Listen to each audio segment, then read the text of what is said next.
തിന്മൈ രക്തം പ്രാപിച്ചതിനാൽ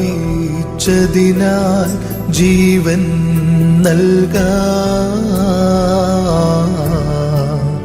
കോട്ടയ്ക്കു സമം നിൻ കുരിശനെ കാവൽ ചെയ്യുക.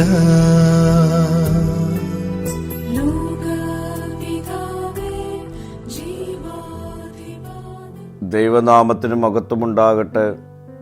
ഇന്നത്തെ പ്രഭാത ധ്യാനത്തിനായി 26-ാം സങ്കീർത്തനം 5-ാം വാക്യം. ദുഷ്പ്രവൃത്തിക്കാരുടെ സംഘത്തെ ഞാൻ പകച്ചിരിക്കുന്നു, ദുഷ്ടന്മാരോടുകൂടെ ഞാൻ ഇരിക്കുകയുമില്ല. ദോഷത്തെ വെറുക്കാതെ നന്മയെ സ്നേഹിക്കുവാൻ കഴിയുകയില്ല. ദൈവം വെറുക്കുന്നതിനെ നാമും വെറുക്കണം. ദൈവം ദുഷ്ടതയെ വെറുക്കുന്നത് പോലെ ദൈവഭക്തനായ ദാവീദും ദുഷ്ടതയെ വെറുക്കുന്നു. ദുഷ്ടതയോട് തണുത്ത സമീപനമല്ല, വളരെ ശക്തമായ എതിർ നിലപാടുകളാണ് ദൈവഭക്തർക്ക് ഉണ്ടാകേണ്ടത്. ദുഷ്പ്രവൃത്തിക്കാരുടെ സംഘം നീതിമാനെ അട്ടിമറിക്കുന്നതിനുള്ള ഉപജാപക സംഘമാണ്.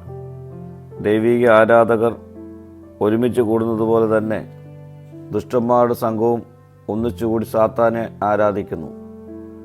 ഇന്ന് അനേക ചെറുപ്പക്കാർ ഈ സംഘത്തിൽപ്പെട്ട് ദുഷ്ടത ചെയ്യുന്നു.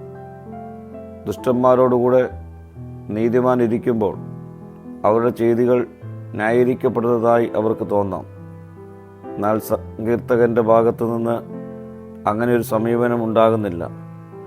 ദുഷ്ടതയോടുള്ള തൻ്റെ നിലപാട് വൈകാരികമായ ഒരു പ്രതികരണം മാത്രമല്ല, തൻ്റെ സുചിന്തിതമായ എതിർ നിലപാട് തന്നെയാണ് എടുക്കുന്നത്. പ്രിയ സ്നേഹിതരെ, നമുക്കും ഈ നോമ്പ് നാളുകളിൽ തീരുമാനിക്കാം, ദുഷ്പ്രവൃത്തിക്കാരുടെ സംഘത്തെ ഞാൻ വെറുക്കുന്നു, ദുഷ്ടനോടുകൂടെ ഇനി ഞാൻ ഇരിക്കുകയില്ല. പ്രാർത്ഥിക്കാം. കർത്താവേ, ദുഷ്ടതയുടെ ലോകത്തിൽ വ്യത്യസ്തരായി ജീവിക്കുവാനുള്ള കൃപ ഈ നാളുകൾ എനിക്ക് നൽകണമേ. മഹത്വം നീ എടുക്കണം. യേശുവിൻ്റെ നാമത്തിൽ തന്നെ. ആമീൻ.